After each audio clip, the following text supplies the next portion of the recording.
తర్వాత హంద్రీనీవా కాలువలో నీళ్లు రావడం లేదని సోషల్ మీడియాలో తప్పుడు ప్రచారాలు చేస్తే చట్టపరమైన చర్యలు తప్పవని కుప్పం డీఎస్పీ పార్థసారథి హెచ్చరించారు. కొంతమంది ప్రభుత్వం మీద చెడ్డ ప్రచారం చేయాలని, పనులను అడ్డుకోవాలని ప్రయత్నిస్తున్న అబద్ధాలను వ్యాప్తి చేస్తున్నారని తెలిపారు. ప్రజలను దూరంగా ఉంచి నిజమైన పరిస్థితిని మాత్రమే ప్రమాణంగా తీసుకోవాలని డీఎస్పీ సూచించారు.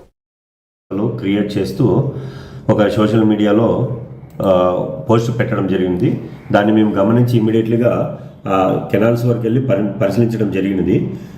గత నెల 30వ తేదీన ఆంధ్రప్రదేశ్ ముఖ్యమంత్రి గౌరవనీయులు శ్రీ నారా చంద్రబాబు నాయుడు గారు వచ్చి జలహారతి ఇచ్చిన ప్రదేశంకి వెళ్ళి మేము గమనించడం జరిగింది.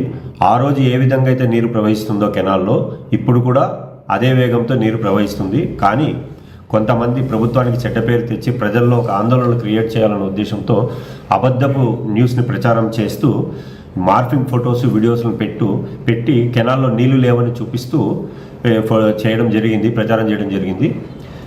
వీటిని ప్రజలు ఎవరు కూడా నమ్మద్దండి, ఆందోళన చెందొద్దండి. ఇది నీరు యథాస్థితిగా కొనసాగుతూ ఉంది ప్రవాహము.